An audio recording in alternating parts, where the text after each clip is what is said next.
Now we move towards stoichiometry और हम देखेंगे कि कैसे हम बैलेंस्ड केमिकल इक्वेशन में कन्वर्जन्स कैरी आउट करते हैं और कैसे क्वांटिटेटिव रिलेशनशिप इस्टेब्लिश करते हैं between reactants and products. So now the first conversion that we can perform in stoichiometry is mole-mole conversion. Now for example मेरे पास एक रिएक्शन है 1 mole of nitrogen reacts with 3 moles of hydrogen and it gives me 2 moles of NH3. Now this is a balanced chemical equation.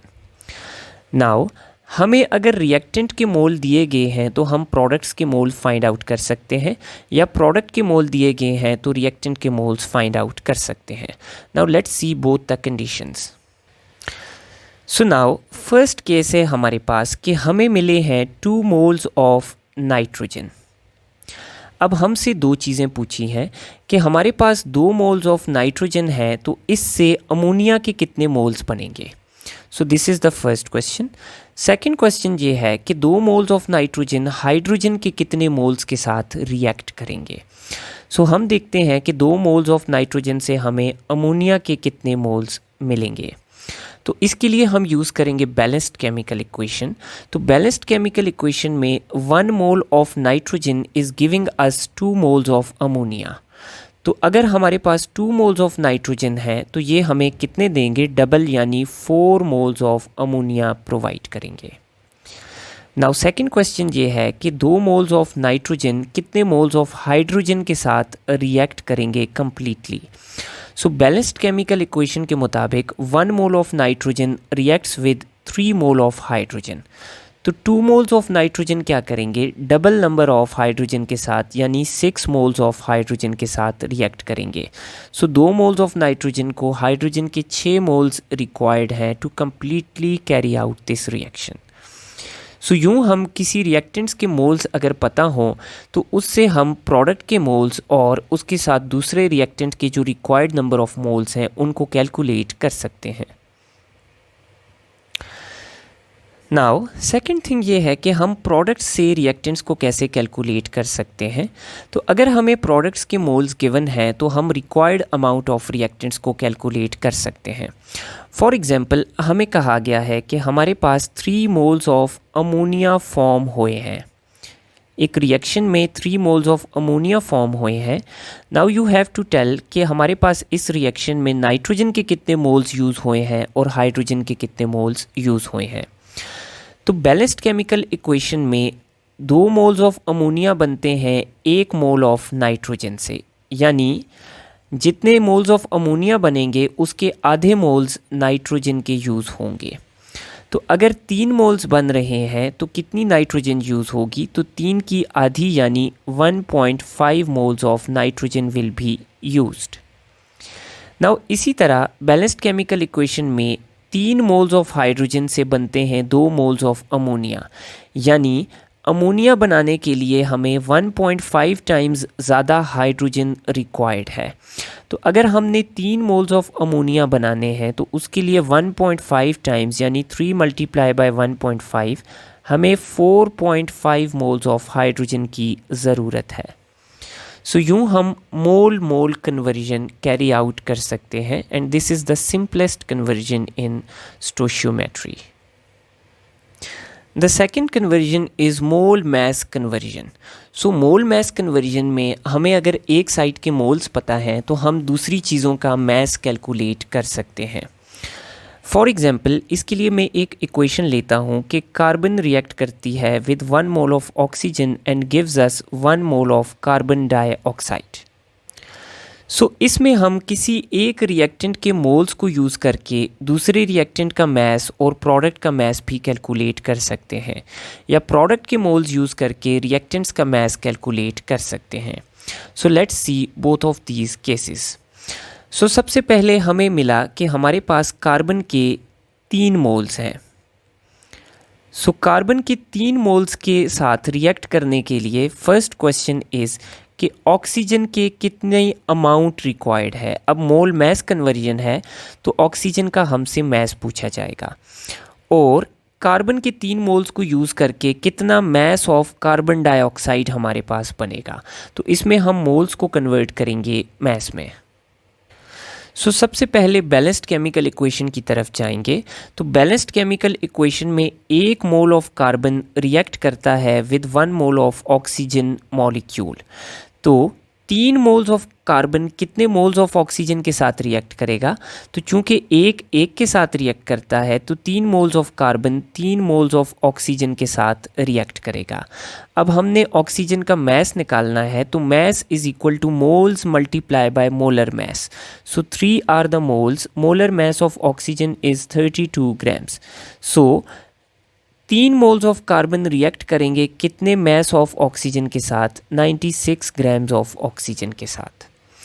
और अगर हमसे पूछा है कि 3 moles of carbon से कितने मैस ऑफ कार्बन डाइऑक्साइड बनेगा, तो 1 मोल ऑफ कार्बन से बैलेंस्ड केमिकल इक्वेशन में 1 मोल ऑफ कार्बन डाइऑक्साइड बनता है। तो 3 मोल ऑफ कार्बन से हमारे पास कार्बन डाइऑक्साइड के 3 मोल्स बनेंगे। अब हमने इसको मैस में कन्वर्ट करना है, तो mass is equal to moles multiply by molar mass. हमारे पास 3 मोल्स ऑफ कार्बन से 132 ग्राम्स ऑफ कार्बन डाइऑक्साइड हमें देखने को मिलेगी। यूँ हम किसी भी रिएक्टेंट के मोल्स को दूसरे रिएक्टेंट के मैस और प्रोडक्ट के मैस में कन्वर्ट कर सकते हैं। नाउ अगर हमें प्रोडक्ट के मोल्स दिए हैं और हमने रिएक्टेंट्स का मैस निकालना है, तो हम ये भी कर सकते हैं। फॉर एग्ज़ाम्पल, हमें दे दिया कि हमारे पास कार्बन डाइऑक्साइड के 2 मोल्स बने हैं एक रिएक्शन में, तो कितना मैस ऑफ कार्बन यूज़ हुआ है और कितना मैस ऑफ ऑक्सीजन यूज़ हुआ है। तो हम बैलेंस्ड केमिकल इक्वेशन पे जाते हैं। तो बैलेंस्ड केमिकल इक्वेशन में 1 मोल ऑफ कार्बन डाइऑक्साइड बनता है 1 मोल ऑफ कार्बन से। तो 2 मोल्स ऑफ कार्बन डाइऑक्साइड बनेंगे 2 मोल्स ऑफ कार्बन से। तो 2 मोल्स ऑफ कार्बन का कितना मैस है? 2 multiply by molar mass of carbon 12 ग्राम, तो 24 grams. 2 moles of carbon dioxide बनेंगे 2 मोल्स ऑफ कार्बन और 24 ग्राम्स ऑफ कार्बन से। इसी तरह 2 मोल्स ऑफ कार्बन डाइऑक्साइड बनेंगे 2 मोल्स ऑफ ऑक्सीजन से, क्योंकि 1 मोल ऑफ कार्बन डाइऑक्साइड बनता है 1 मोल ऑफ ऑक्सीजन से। तो 2 मोल्स ऑफ कार्बन डाइऑक्साइड बनेंगे 2 मोल्स ऑफ ऑक्सीजन से। तो अगर हम इसको मैस में कन्वर्ट करें तो moles multiply by molar mass of oxygen, हमारे पास 64 ग्राम्स ऑफ ऑक्सीजन यूज़ होगी इस रिएक्शन में। नाउ इसी तरह हमें किसी चीज़ का मैस दे के उसको मोल्स में कन्वर्ट करना भी पूछा जा सकता है। फॉर एग्ज़ाम्पल, हमसे अगर पूछा कि हमारे पास कार्बन के हमने ले लिए हैं 24 ग्राम्स। 24 ग्राम्स ऑफ कार्बन से कितने moles of carbon dioxide form होंगे? तो सबसे पहले हम कार्बन को कन्वर्ट करेंगे मोल्स में। Given mass is 24 grams, molar mass is 12 grams. Carbon के हमारे पास 2 मोल्स आ गए। बैलेंस्ड केमिकल इक्वेशन में 1 मोल ऑफ कार्बन से 1 मोल ऑफ कार्बन डाइऑक्साइड बनती है। तो 2 मोल्स ऑफ कार्बन से कितने मोल्स ऑफ कार्बन डाइऑक्साइड बनेगी? 2 मोल्स ऑफ कार्बन डाइऑक्साइड बनेगी। यूँ हम किसी भी साइड पे मोल्स को मैस में या मैस को मोल्स में कन्वर्ट कर सकते हैं। The third conversion that we perform in stoichiometry is mass to mass conversion. Now this is the most lengthy of all the conversions. इसको देखने के लिए हम एक इक्वेशन लेते हैं, sulphur plus oxygen, it forms sulphur dioxide. This is a balanced equation. Now हमें reactant का मैस दे के प्रोडक्ट्स का मैस पूछ सकते हैं या प्रोडक्ट का मैस दे के रिएक्टेंट का मैस पूछ सकते हैं। फॉर एग्जांपल, इसमें हमें दे दिया ऑक्सीजन का मैस। हमें दिया कि हमारे पास ऑक्सीजन का हमने मैस ले लिया है फॉर एग्जांपल 64 ग्राम्स। अब हमसे 2 चीज़ें पूछी हैं कि ऑक्सीजन के 64 ग्राम्स सल्फ़र के कितने मैस के साथ रिएक्ट करेंगे और ऑक्सीजन के 64 ग्राम्स से सल्फ़र डाइऑक्साइड का कितना मैस फॉर्म होगा। सबसे पहले हम ऑक्सीजन के 64 ग्राम्स को मोल्स में कन्वर्ट करते हैं। तो गिवन मैस इज़ 64 और molar mass of oxygen is 32। Oxygen के 2 मोल्स हमें मिल गए हैं। अब हमने mass of sulfur that will react with oxygen और mass of sulfur dioxide that will be formed ये दोनों कैलकुलेट करने हैं। तो बैलेंस्ड केमिकल इक्वेशन के मुताबिक 1 mole of oxygen 1 mole of sulphur के साथ रिएक्ट करता है। तो 2 मोल्स हमें गिवन है, तो 2 moles of oxygen 2 moles of sulphur के साथ रिएक्ट करेंगे। अब चूंकि हमने मैस निकालना है तो 2 मोल्स ऑफ सल्फर का मैस है moles multiply by molecular mass, so it becomes equal to 64 grams. तो 64 grams of oxygen will react with 64 grams of sulfur.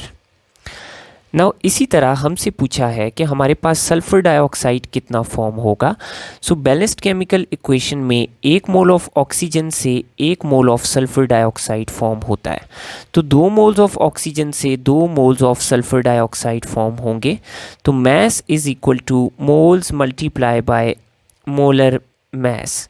सो हमारे पास total 128 grams of sulphur dioxide will be formed. Now इसी तरह हमें product का mess दे के reactants का mess भी पूछ सकते हैं, जिसको हम सिमिलर तरीके से कन्वर्ट करेंगे। फॉर एग्जांपल हमें दे दिया कि हमारे पास 64 grams ऑफ सल्फर डाइऑक्साइड बनी है एक रिएक्शन में, तो कितना ऑक्सीजन और कितना सल्फर यूज़ हुआ है। नाउ 64 इज़ सिंपल, हम ले लेते हैं for example 96 grams of sulphur dioxide बनी है, तो कितनी ऑक्सीजन यूज़ हुई है और कितना सल्फर यूज़ हुआ है। सो उसके लिए हम इस अमाउंट को पहले मोल्स में कन्वर्ट करेंगे। तो given mass is 96 grams, molar mass of sulphur dioxide is 64 grams। So 1.5 moles of sulphur dioxide present है, तो 96 grams of sulphur dioxide is equal to 1.5 moles. अब हमने ये फाइंड करना है कि कितना मैस ऑफ सल्फ़र यूज़ हुआ है और कितना मैस ऑफ ऑक्सीजन यूज़ हुआ है to form 96 grams of sulphur dioxide. तो बैलेंस्ड केमिकल इक्वेशन में 1 मोल ऑफ सल्फ़र डाइऑक्साइड बनता है 1 मोल ऑफ ऑक्सीजन से। तो 1.5 मोल ऑफ सल्फ़र डाइऑक्साइड बनेगा 1.5 मोल्स ऑफ ऑक्सीजन से। तो 1.5 मोल्स ऑफ ऑक्सीजन का कितना मैस है, moles multiply by molar mess. So this becomes equal to 48 grams. So 96 grams of sulfur dioxide is formed by 48 grams of oxygen. Similarly, balanced chemical equation के मुताबिक 1 mole of sulfur dioxide से 1 mole of sulfur use होता है to form 1 mole of sulfur dioxide. तो 1.5 moles of sulfur dioxide बनाने के लिए 1.5 moles of sulfur use होगा। सो 1.5 मोल्स ऑफ सल्फ़र का मैस है moles multiply by molar mass, so 48 grams of sulphur will be used. So यूँ हम mess to mess conversion कर सकते हैं किसी भी इक्वेशन के अंदर।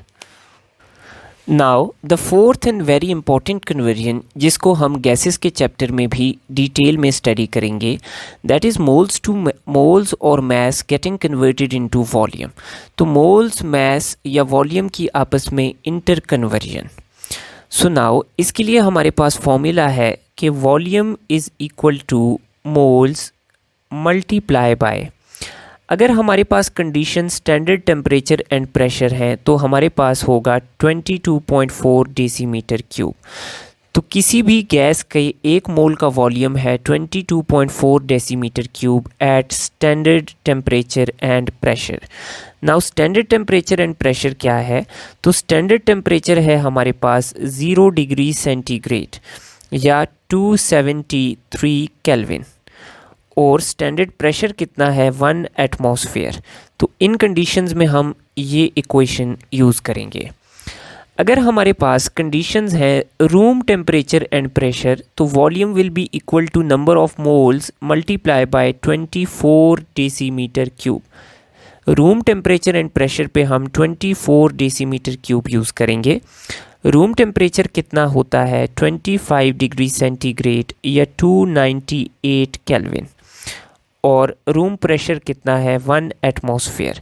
सो इन कंडीशंस पे हम ये इक्वेशन यूज़ करेंगे। So now let's get some conversions from moles mass to volume. So now इसके लिए हम एक इक्वेशन लेते हैं, nitrogen reacts with 3 moles of hydrogen to form 2 moles of NH3. Now this is a balanced chemical equation. So सबसे पहली हम conversion करते हैं मोल्स टू वॉल्यूम. सो अब हमें मिल गया कि हमारे पास 5 मोल्स ऑफ हाइड्रोजन है, तो इससे कितना अमोनिया का वॉल्यूम बनेगा. सो हमारे पास बैलेंस्ड केमिकल इक्वेशन के मुताबिक 3 मोल्स ऑफ हाइड्रोजन फॉर्म करते हैं 2 मोल्स ऑफ अमोनिया, यानी अपने से 1.5 टाइम्स लेस अमोनिया प्रोड्यूस करते हैं. सो 5 मोल्स ऑफ हाइड्रोजन कितनी अमोनिया प्रोड्यूस करेंगे, तो 5 डिवाइडेड बाय 1.5 यानी 3.33 मोल्स ऑफ अमोनिया फॉर्म होगी. अब हमने निकालना है अमोनिया का वॉल्यूम. तो अगर कंडीशंस हमारे पास रूम टेम्परेचर एंड प्रेशर हैं, तो अमोनिया का कितना वॉल्यूम प्रोड्यूस होगा, moles multiply by 24 decimetre cube, यानी रूम टेम्परेचर एंड प्रेशर पे. और अगर स्टैंडर्ड टेम्परेचर एंड प्रेशर है तो कितना वॉल्यूम ऑफ अमोनिया प्रोड्यूस होगा, moles of ammonia multiply by 22.4 decimetre cube. Now keep in mind that decimetre cube is also equal two litre, तो हम इसकी जगह लीटर भी लिख सकते हैं. सो यूँ हम किसी भी सब्सटेंस के मोल्स को किस में कन्वर्ट कर सकते हैं, वॉल्यूम में कन्वर्ट कर सकते हैं. नाउ सिमिलरली हम मैस को भी वॉल्यूम में कन्वर्ट कर सकते हैं, या वॉल्यूम को मैस या मोल्स में भी कन्वर्ट कर सकते हैं. सो आइए देखते हैं. So now we are given 14 grams of nitrogen, और हमसे पूछा है कि 14 ग्राम्स ऑफ नाइट्रोजन से कितना वॉल्यूम ऑफ अमोनिया प्रोड्यूस होगा. सो सबसे पहले हम नाइट्रोजन को कन्वर्ट करते हैं मोल्स में. तो given mass is 14 grams divided by molar mass of nitrogen is 28. So हमारे पास 0.5 मोल्स मौजूद हैं नाइट्रोजन के. नाउ बैलेंस्ड केमिकल इक्वेशन के मुताबिक 1 mole of nitrogen forms 2 moles of ammonia. तो 0.5 मोल्स ऑफ नाइट्रोजन से बनेंगे यानी 2 टाइम्स ज़्यादा, तो 1 मोल ऑफ अमोनिया बनेगा 0.5 मोल्स ऑफ नाइट्रोजन से. तो अब हमने क्या करना है, वॉल्यूम ऑफ अमोनिया फाइंड करना है. तो वॉल्यूम हमारे पास आएगा moles multiply by 22.4 at STP. तो अगर STP पे हमें दिया है तो हमारे पास आ जाएगा वॉल्यूम 1 मल्टीप्लाई बाय 22.4, और अगर RTP पे दिया है तो 1 multiply by 24 will be the volume of ammonia formed. Now keep in mind कि अगर आपको क्वेश्चन में RTP या STP स्पेसिफाइड नहीं है, तो आप फिर RTP की बजाय हमेशा STP को क्या करोगे, यूज़ करोगे. नाउ हम वॉल्यूम को अब कन्वर्ट करते हैं मोल्स या मैस में. सो फॉर एग्जांपल हमें दिया है कि हमारे पास 44.8 डेसीमीटर क्यूब ऑफ अमोनिया बनी है. तो कितना मोल्स और कितना मैस ऑफ हाइड्रोजन यूज़ हुआ है तो तब ये बनी है. सो अब हमने इसकी मैस और मोल्स दोनों निकालने हैं. उसके लिए सबसे पहले हम अमोनिया के मोल्स निकालते हैं. तो volume is equal to moles multiply bye, चूँकि हमें RTP या STP स्पेसिफाइड नहीं है तो हम STP यूज़ करेंगे. सो नाउ हमारे पास वॉल्यूम है 44.8 decimetre cube divided by 22.4 decimetre cube is equal to moles of ammonia formed. So हमारे पास अमोनिया के कितने मोल्स बने हैं, 2 मोल्स बने हैं. तो अब हमने इन 2 मोल्स से निकालना है कि हाइड्रोजन का कितने मोल्स और कितना मैस यूज़ हुआ है. तो बैलेंस्ड केमिकल इक्वेशन के मुताबिक 2 moles of ammonia are formed by 3 moles of hydrogen. तो अब हमारे पास बने भी 2 मोल्स हैं, तो कितने मोल्स ऑफ हाइड्रोजन यूज़ हुए हैं, 3 मोल्स. अब मैस निकालने के लिए हम सिंपली क्या करेंगे, mass is equal to moles multiply by molar mass of hydrogen. So हमारे पास total 6 gram of hydrogen use हुई है, तो 2 मोल्स ऑफ अमोनिया या 44.8 डेसीमीटर क्यूब ऑफ अमोनिया बनी है. So that's all for this lecture. Thank you.